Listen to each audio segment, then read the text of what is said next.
welcome to Norwood News. Today is Friday, November 3rd, and I'm your host, Kristen McDonald. It's great to have you with us as we end another week here in Norwood. This week on Norwood News, Norwood High School sports kick off tourney season. Brian Boudreau sits down with Helen Donahue. But first, the LEAD program has been a consistent part of the programming here at NCM for many years now. This week, Best Buddies, an international nonprofit looking to promote inclusion of people with intellectual and developmental disabilities, is honoring the LEAD program at their annual Evening of Opportunity. Best Buddies is an international nonprofit organization, and overall our mission is to create more inclusion for people with intellectual and developmental disabilities, more opportunities to be integrated into our society and communities. So we do that through a number of different programs for all ages. We have school chapters starting in elementary school all the way through college. We have adult friendship program chapters and adult friendship matching opportunities. We have our pre-ETS program, which is for pre-employment training services and transitions. And we have our integrated employment jobs program for adults to be integrated into the workplace. And we have leadership development and all sorts of fun stuff. Today we are honoring Norwood's pre-ETS or pre-employment transitions chapter as one of our outstanding programs for the year, and we're honoring them at this year's Evening of Opportunity as our outstanding pre-ETS partner. So just recognizing all of the work that they're doing, the staff and the students and participants just going above and beyond to create more inclusion and really doing amazing work here in Norwood. So our pre-ETS staff, so the Deputy Director of Transitions, the Transition Managers, and the Work-Based Learning staff, they come to Norwood and provide support in the classroom, at the workplace here, at the TV studio, and offer kind of support via our curriculum, via our Best Buddies materials that we have, and the staff actually comes in and supports and helps teach lessons and navigate the workplace and things like that. So for the pre-ETS program specifically, it's for students ages 14 to 22 as they are getting ready to leave high school. So students with disabilities in Massachusetts, they age out of their school when they turn 22. So that can be a really scary time for families and students. So that's kind of what our transitions program focuses on, is that 14 to 22 range, specifically for students with intellectual and developmental disabilities. Many of our students, they work with the Mass Rehab Commission, Department of Developmental Services, or their schools, counselors and special ed support and transition specialists to reach out to Best Buddies and get support that way. Can you show that to everybody? Absolutely. Congratulations. Best Buddies has helped us by sending teachers to our program every year to help with what's called pre-ETS, employment training services, and that's where they help us, like resumes and interview skills and figuring out how to present oneself in an interview or in a professional setting, so I really think that Best Buddies has been a big help by giving us the opportunity to work with different adults, different faces from different backgrounds over the last 3 or 4 years, and there are going to be students that I can connect with, and there are going to be students that somebody else might be able to connect with better. And that's one of the great things about what Best Buddies has done. Well, it's very validating, and it's, for me, I'm like, this is a feather in my cap. But where I get the most joy is just seeing the kids, the students in the program, the young adults of Norwood who might have additional needs, being recognized and being superstars, and this is a once in a, I've been doing this for 10 years, the first time anything like this has ever happened, so it's pretty special. Living Local are segments produced by NCM that feature Norwood businesses. Viewers meet the owners and learn about their businesses and why they chose Norwood. This week, we traveled to downtown Norwood to Remarkable Cleanouts. Hello, I'm Mark Waters from Remarkable Cleanouts here at 670 Washington Street down in Norwood Center. Come on down. Here we do cleanouts, but we get all this stuff. As you look around, we have Bleak, Waterford, Heron, Royal Daltons, anything you want, lots of furniture. So come on down here and visit Cindy, myself, Renee, or anybody else that's in here ready to give you a deal. Waters has a unique win-win business model that makes both the seller and buyer happy. Hey, what we do is we come to your house. We give you a free estimate. Anybody that's moving, cleaning out a house, is downsizing, we come in, give you an estimate. What we do is anything of value that we think we can sell, we'll take it off the cost of the clean out. We clean out your house from the attic to the cellars, leave it broom swept. We clean out the closets, the cabinets, the cellar, whatever you need. We make that life nice and easy on you and keep those golden hairs on your head. I've lost mine. As a small business owner, Mark Waters is a huge fan of the town of Norwood and everything that it has to offer. Norwood is the best town in the city or the state of Massachusetts. It's great. If you ever come down here during a snowstorm, the Public Department has it cleared. The streets are cleared. I mean, to walk in Norwood Center, the people are here to help you. I mean, the building inspectors, the town hall, the building department, they're all here. They're so friendly. None of this what we get today, these all, I don't know what you want to call it, but it's kind of tough. But in town Norwood, they make it nice and easy to do business. It's just fantastic. The people are great. We open up the front door, people come in, the police are dynamite. They do everything around here. It's just great being in the center of town. It's a different atmosphere. We're not on cement, we're on wood. It's nice to walk around, we're all here, all the people are here. We have a great time, so come on in, give me a hug, come on in. The inventory at Remarkable Cleanouts moves very quickly. So if you see something of interest, you may want to pick it up because it may not be there the next time you stop by. One of the first things you see here and when you come in the store is a sign. It's a little advice. When you see something, don't walk away. Buy it now, because normally when you come back here, you know, the thing's gone. And when you come in, you say, I want it, I'll call you back. You know, I love to say, I'm sorry, it's sold. You know, we do 2 or 3 clean outs a week and we're constantly bringing in the items. So I want to constantly move it out the store. When you see something, you got to buy it. You got to come in here regularly. If you say you're going to come in here and you come in, you seen it here last week, I hope it's not here next week when it's gone, because I'm not doing my job. But you got to come in regularly and see the change of inventory, because we're doing clean outs. And you know, you can't throw away a lot of stuff today. Mattresses, box springs, textiles, books, everything's got to be donated, which is a good thing. We think green, we have for a long time. So that's part of our whole concept of the business. So rather than throwing it away, think it away, donate it. And that's the great American dream here in Norwood Center. Waters, if you haven't noticed by now, has a lot of energy and a personality that fills his store. This has created a loose, carefree atmosphere that allows you to have fun while shopping or even just poking around. We got a great philosophy here. When you come in, you know, leave all that bad attitude outside. Come on in here. This little thing, let your hair down, shake your hair around, because you're going to find something. But it's a great thing. We're in an uptight world. It's not uptight in here. You got to have some fun. So if you're looking for something special, or even if you're not looking for anything at all, you'll probably find it at Remarkable Cleanouts in downtown Norwood. So to let you know when the store is open, let's go back to Mark Waters. Hey, I'm Mark Waters from Remarkable Cleanouts, little fat, bald-headed man in the heart of Norwood Center, trying to make a living here, moving some stuff out, so come on in. And we'll see you during our regular hours at 670 Washington Street. Once again, we're here Wednesdays and Thursdays from 9 to 3:30, Fridays from 9 to 4, Saturday 9 to 5, and Sunday 12 to 5. I got it right! Finally, we'll see you soon!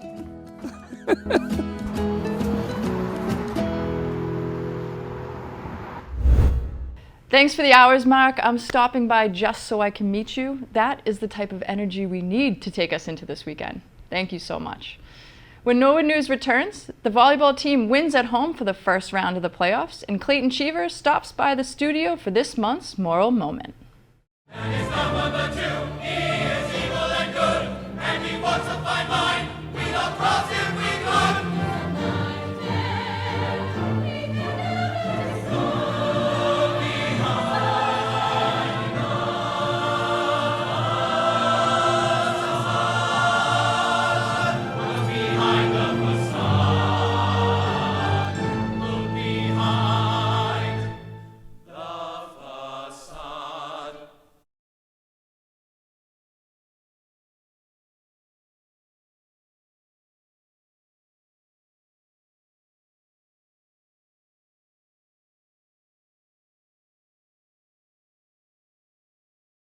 The 18th ROC Randolph Police Academy graduation was held for the first time here at Norwood High School last Friday, and 2 of the members of the graduating class are Norwood High alumni.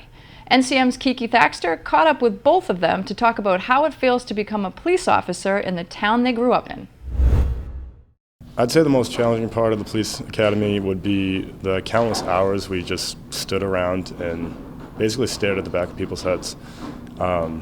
So my background coming from maritime and whatnot, I'm accustomed to the strict and disciplined life, so it wasn't that much of a change for my life, but I'd say just standing around and just waiting for orders would be the toughest part. The most challenging part was probably the lifestyle switch from waking up very early in the morning, grinding the whole day, using your physical ability, your mental ability, just basically putting everything and all your emotion into a full day. But knowing that I want to do this and I'm living out the dream that I've been always wanting to do. We love hiring police officers that grew up here. Now, we have officers that did not grow up here. I'm one of them, right? I'm not from the town. And we have a bunch of officers that aren't from Norwood.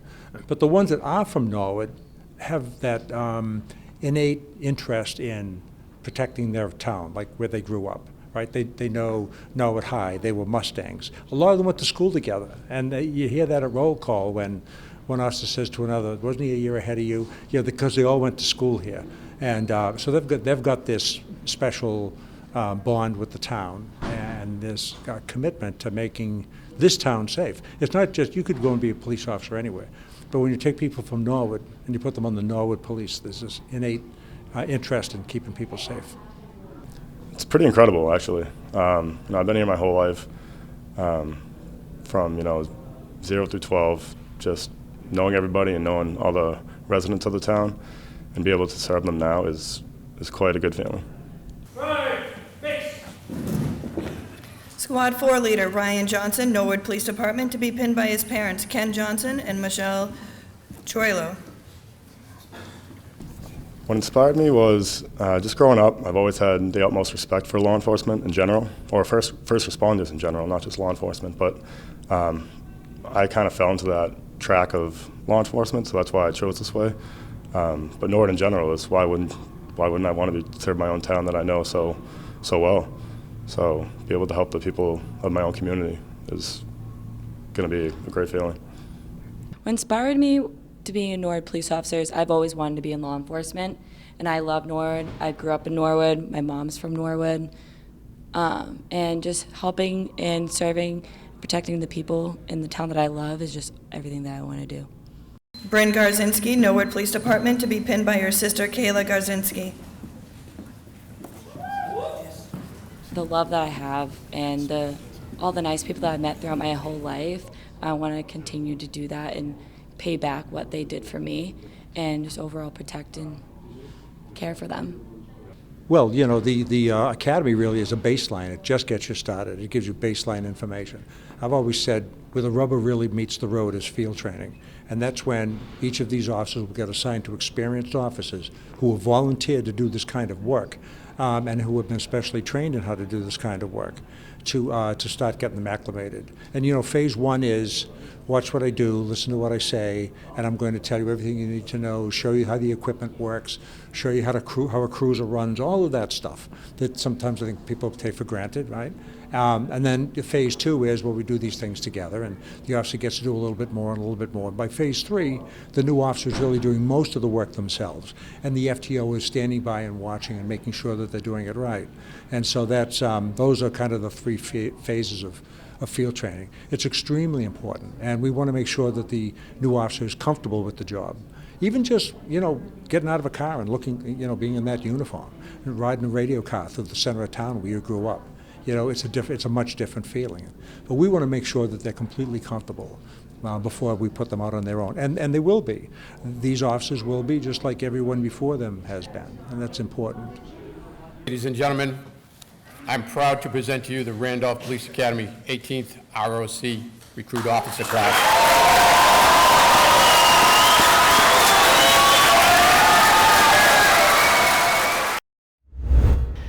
With the fall special town meeting approaching, NCM's Brian Boudreau asked the question, who is the longest serving member of town meeting?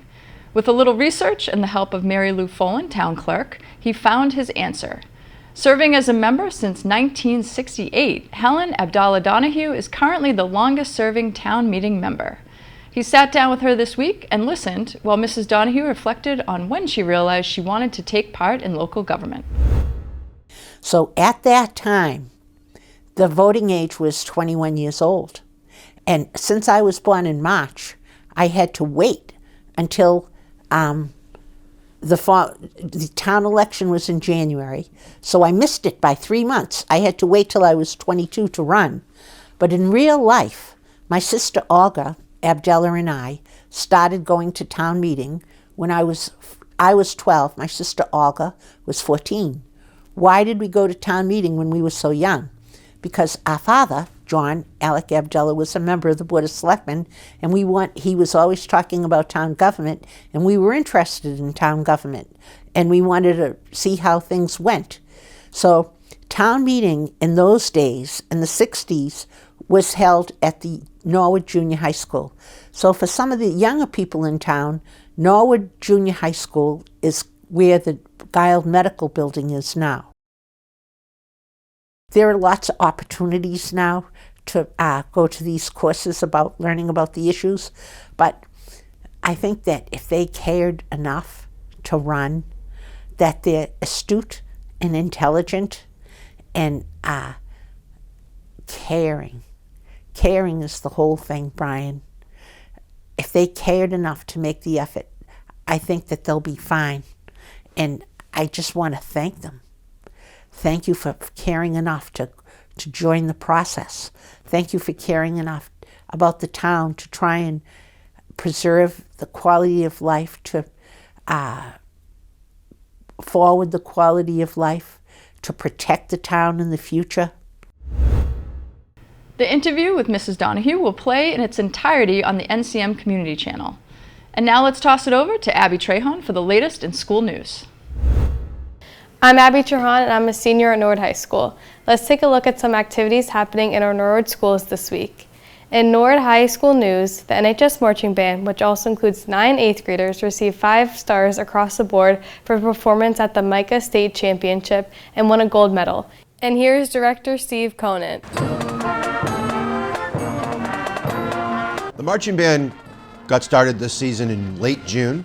We had our first rehearsal of the season and realized that our band was going to be a little bit smaller than we have had in years past. We worked to recruit through July and into August.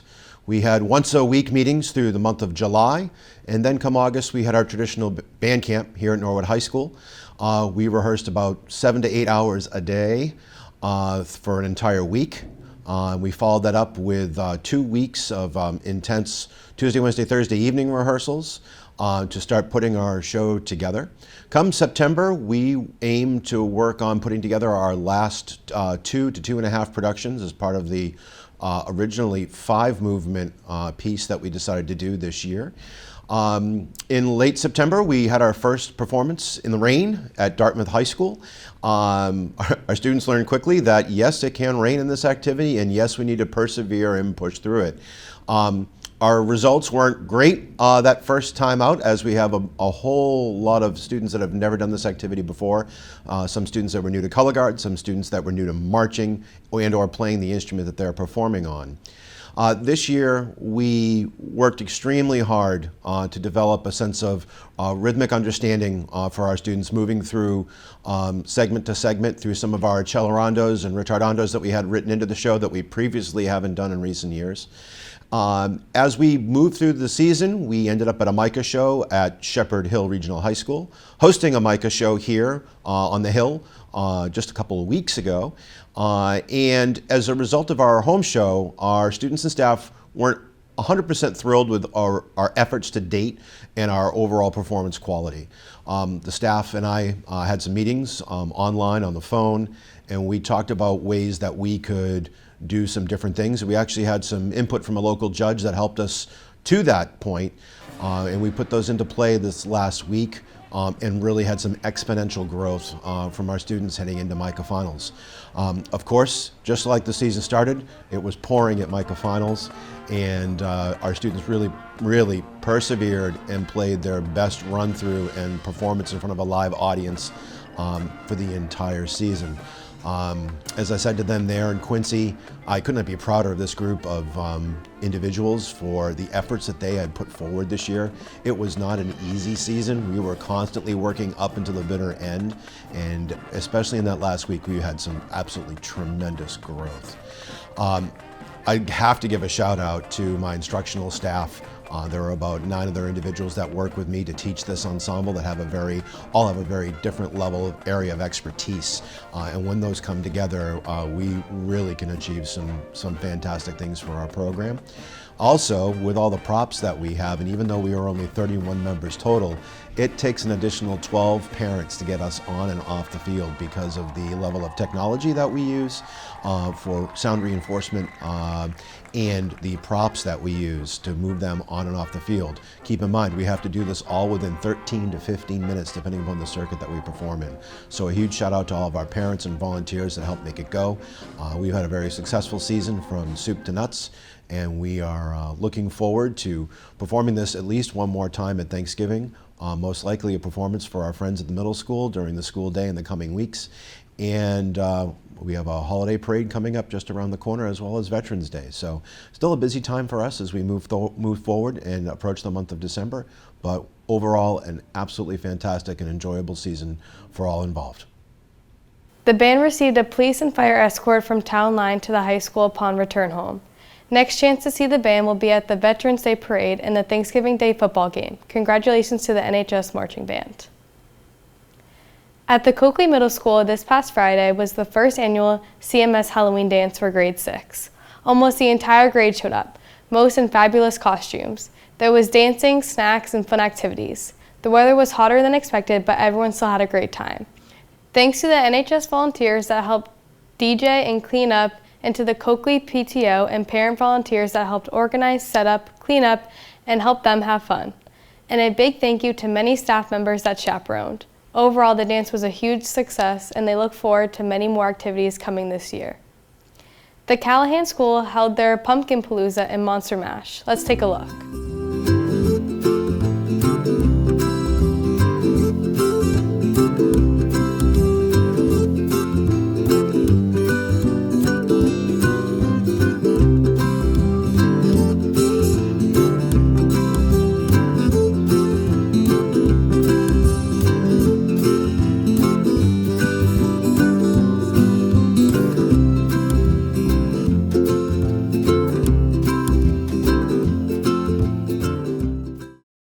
At the Prescott, the PTO hosted a spooktacular bingo night for families to attend.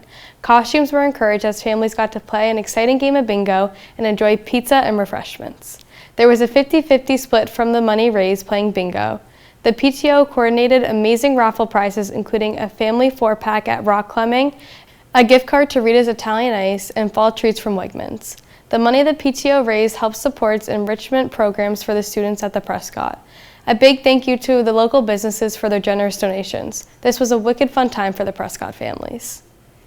At the Cleveland School, Officer Baguma and Officer McDonough stopped by for a visit with Mustang Sally.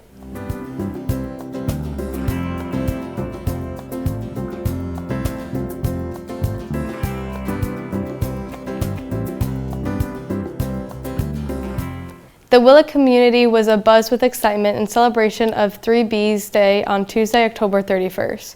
Students and staff members dressed up in costumes outfits that represented the Willett's 3B's: be safe, be kind, and be respectful. Students and staff members came to school dressed up as career professionals, role models, historical figures, celebrities, and book characters who demonstrate being safe, being kind, and being respectful. The Willett also held its first 3B Schools Assembly to celebrate being safe. Each classroom shined the light on the ways that students are demonstrating being safe at the Willett before participating in a parade around the cafeteria.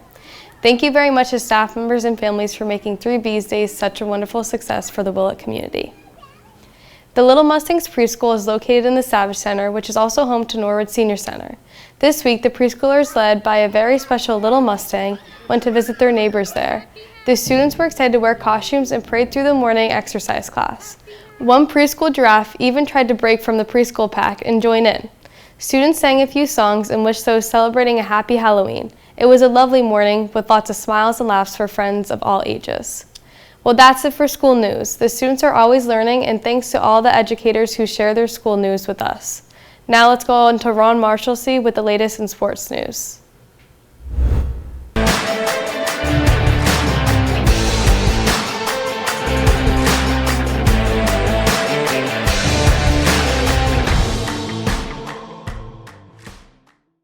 I'm Ron Marshalsea, and this is your sports update. Everything went right when the football team hosted the Hopkinton Hillers last Friday night, with the Mustangs winning 54-0. Everyone had a part to play in this one, with Maddie Mahoney turning a long run into a touchdown, Jack Dwyer finding the end zone 3 different times, Brian Dearborn picking off the Hopkinton quarterback and returning it for 6 points, Drew Bartuka rumbled into the end zone for his first time this year, defensive lineman Zach Yosef got a strip sack and the fumble recovery, and senior QB Donald Bryant ran it in twice for his first 2 touchdowns on the season. The Mustangs are ranked at number 5 in the Division IV MIAA tournament and will be playing number 12 Burlington this Friday the 3rd, kickoff at 7 o'clock. The field hockey team finishes their regular season at 16-2 with a season finale loss to Canton. The Mustangs are ranked at number 2 for the Division II MIAA tournament and will play the winner of Wayland and South High Community. As of recording this sports update, we still do not know who Norwood will be facing. But what we do know is, regardless of the opponent, the game will take place on Friday, the 3rd at 4 o'clock, right here at NHS. The girls soccer team went to Westwood and Medfield on the 26th and 30th, but did not get wins in either matchup. The Mustangs finished their season 1-16-1. The boys soccer team also took on Westwood and Medfield at home, but also did not get wins in either game. The boys finished their season 0-15-1. Both cross-country teams ran in the TVLs at the Coakley course this past weekend, with new PRs for Ryan Murray, Joe Paredes, and Corey O'Brien. Both teams will have a lot of returning faces next season and will only look to keep improving to come back stronger next year. The volleyball team hosted Chelsea in the preliminary round of the MIAA tournament Wednesday night. The 16-2 Chelsea Red Devils were no match for the 8-12 Electric Mustang team, who went on to win 3-0. It's been quite a few years since the volleyball team has been in tournament, and they came out with a win in the preliminary round. NCM got a glimpse of what Coach Nimblett said to his team after the win, as well as getting his thoughts on the 3-0 tournament victory. Okay, way to finish. You girls worked really hard. Some of the best plays of the game were in that last set when you were covering like crazy over there. That was fantastic to see. And that's what a successful team does. On to Duxbury. Here we go. I just like the way we came out. You know, we worked really hard to get into tournament. We had a battle-tested schedule playing top teams like Medfield, Holliston, Bellingham, who are all top in their division. And I just felt like we came out and we knew we were a good team and we played like it, especially in that first set. It was a convincing 3-0 win, and we had contributions from so many girls. My 4 captains, Molly Federico, Kiki Delamere, Natalie Gale, Colleen Brady, all huge contributions. Libero, Kim Leah, excellent all game. Serena Elias, excellent all game. So many girls, like even our bench, we call it the Benergy. The bench energy, they kept it going the whole time, and you know, that's a complete team. When everyone's pulling in the same direction, like good things can happen, and you know, that was a good win for us. You know, Chelsea came in, they had 16 wins, you know, but I didn't think they were battle tested like us, and it showed, you know, in the play. The Mustangs will face number 5 Duxbury in the next round, Friday the 3rd at 5 o'clock in Duxbury. And that is all I have for this sports update. I'm Ron Marshalsea. And right back. Tune in to the latest episode of Norwood Digest with Jack McCarthy. On this episode, Jack is on the road and heads over to the Skating Club of Boston to get the latest from Executive Director Doug Zegman. Jack then put on his hard hat and was on the construction site at New Coakley Middle School. Bethany King, Senior Project Manager for WT Rich Company, And Luca Capone, project manager for the Vertex companies, provided us with exclusive construction updates. Jack then headed uptown to the Common to meet John Carbone, president of the Friends of Norwood Center, who are organizing a fall pub crawl fundraiser. Tune in to the latest episode of Norwood Digest with Jack McCarthy, right here on Norwood Community Media, your home for all things Norwood.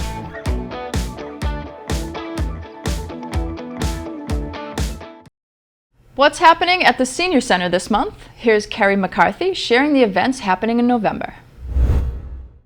Hi everybody, Carrie McCarthy here, the director of the Norwood Senior Center and Council on Aging. I'm here today to give you a few updates for the things happening at the center during the month of November. First and foremost, on November 14th, the Friends of the Council on Aging will be having a fundraiser at the Chateau in Norwood. If you happen to be at the Chateau that day for lunch or dinner, or even if you're getting takeout, please mention the Friends of the Council on Aging fundraiser and they will give back 20% of your total check to the Friends of the Senior Center. And the Norwood Senior Center Friends group does a lot to help us run programs here, so please go out and support and have a nice dinner at the Chateau. Also on the 14th, the Red Cross will be here and they're going to come talk to you about how to prepare for an emergency in your community. It is open to the community, so please feel free to come by. November 16th, we will be having a shredding event here at the Norwood Senior Center, right in our parking lot, from 10 a.m. to noon. You can bring as many items as you'd like, and it will be in the back parking lot for you to use. So please take advantage of this great program and get rid of those documents that you no longer need. On November 17th is our annual Thanksgiving luncheon. We will be having entertainment by Steve Rudolph Trio, and we will be having a great Thanksgiving lunch. So if you're not on the list, I suggest you call up and see if there's any more room. Speaking of Thanksgiving, if you are home alone on Thanksgiving and need a dinner delivered, please call Kathleen Rooney, our outreach coordinator, and she will get you a meal delivered from HESCO. It is a traditional Thanksgiving dinner with all the fixings. You just need to be 60 years old or older. You do not have to be a HESCO consumer. You just need to be someone that's going to be home alone on Thanksgiving and would need a meal. And that meal will be delivered to you on Wednesday, November 22nd. I hope everyone has a healthy and happy Thanksgiving. And please remember, we're here if you need us. Thank you. Veterans Day is just around the corner. Learn how you can participate in this annual Norwood tradition that honors all who have served our country.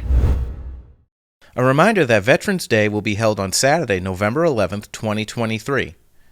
At 8 a.m., a Veterans Recognition Mass will be held at the St. Catherine's of Siena Church on Washington Street. At 9:30, parade units will arrive at the Balch Elementary School.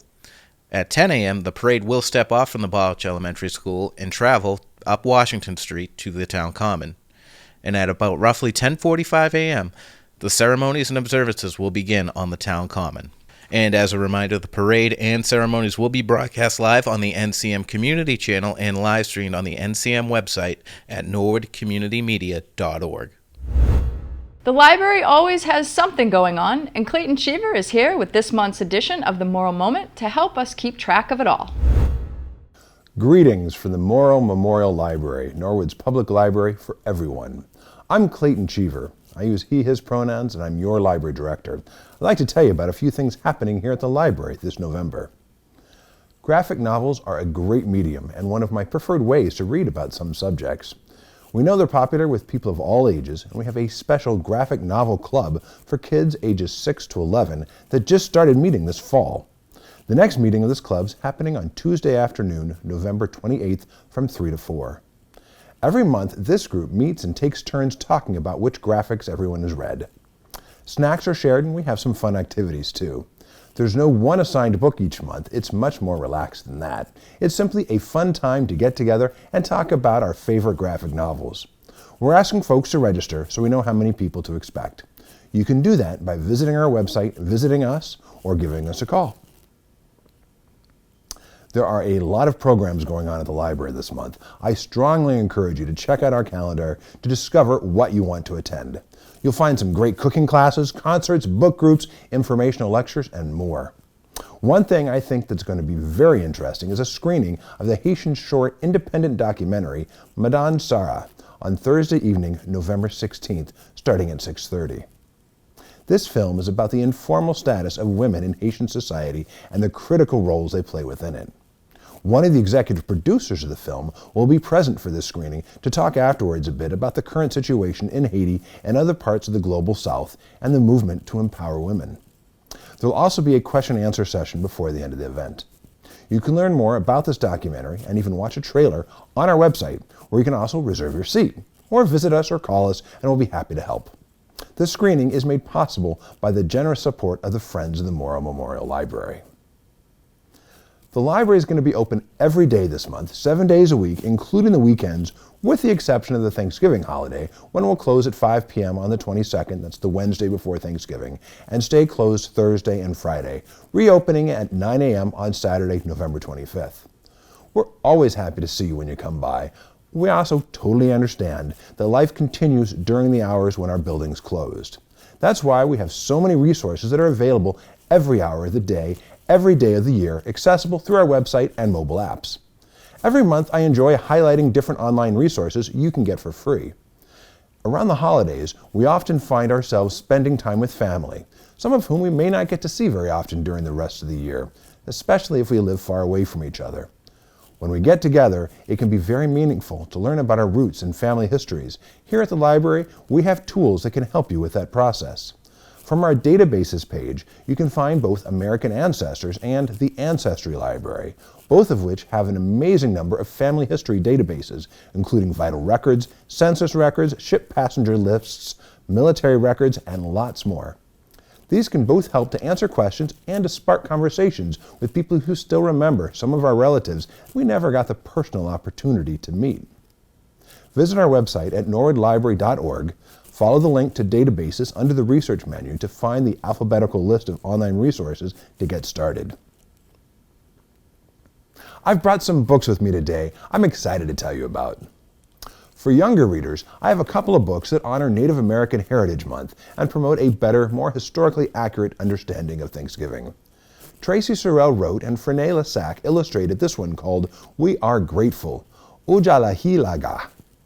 Tracy is a citizen of the Cherokee Nation and wrote this book to help share her nation's practice of expressing thanks for things big and small all year round. Chris Newell wrote and Renota Nelson illustrated this nonfiction book, If You Lived During the Plymouth Thanksgiving. In 30 quick chapters, this is a good one for multiple reading sessions. It starts with information about the Mayflower and the Pilgrims coming over from England, and then shifts its focus to the Wampanoag people who'd been living here for generations. Several chapters explore interactions between the newcomers and the locals, culminating with the feast of 1621, and a few chapters about how that date's been celebrated and reinterpreted over the years. I've also brought a couple of books for more experienced readers. Every time you visit us here in the library, you can look forward to browsing books we have on display because we think you might find them interesting. Today, I grabbed a couple to tell you about. We have a display celebrating spooky stories, which can be especially fun to read as the nights get longer and longer. Sun Yi Dean wrote this one called The Book Eaters that was a Goodreads Choice nominee for Best Fantasy last year. Out on the Yorkshire moors lives a secret line of people for whom books are food and who retain all of a book's content after eating it. To them, spy novels are a peppery snack and romance novels are sweet and delicious. Eating a map can help them remember destinations, and children, when they misbehave, are forced to eat dry, musty pages from dictionaries. Devon, like all book eater women, was raised on a carefully curated diet of fairy tales and cautionary stories, but things take a dark twist when she learns her son is born with a rare and very forbidden hunger. This next book is by Penina Elberg-Schwartz and Suleiman Khatib, and it's from our display that we most often use for current events. The full title of this book is In This Place Together, A Palestinian's Journey to Collective Liberation. Suleiman has been nominated twice for the Nobel Peace Prize. He's Palestinian and was born in Jerusalem. When he was just a teenager, he served time for stabbing an Israeli when he was 14. He's a co-founder of Combatants for Peace, a joint nonviolent Israeli-Palestinian movement. Penina is a Jewish activist who lives and writes in the Bay Area, who Suleiman asked to help write his story after years of conversation. It's founded upon the importance of recognizing the history and humanity of each other. Intimate and political, this book explores the dangers and hopes of working with others across vast differences in power and experience. I could talk about books all day, but we have so much more here at the library. November is International Drum Month, so I've brought along our tabla drum set as a fun example of the variety of musical instruments in our collection. I recently got to see the great Zakir Hussain in concert. I have a great appreciation for the amazing sounds that can be generated from tabla. So perhaps you'd like to borrow these and start exploring their sound on your own. They do come, in addition to recordings that you can find in our collection, with a book to learn how to play the tabla. One of Norwood's hidden treasures is our library of things, and these drums are just one example of the many things we have in our collection. I encourage you to check out our library of things online to get inspired for all the ways you can benefit from our shared treasures.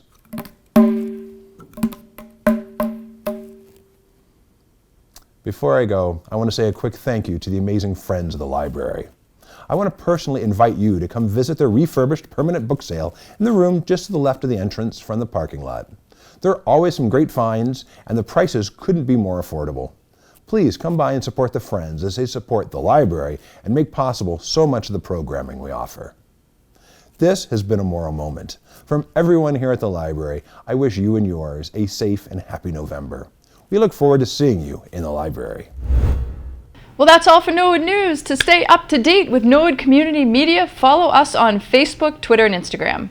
We're going to leave you with a list of upcoming events happening in Norwood during the month of November. As always, thank you so much for watching. Have a great weekend.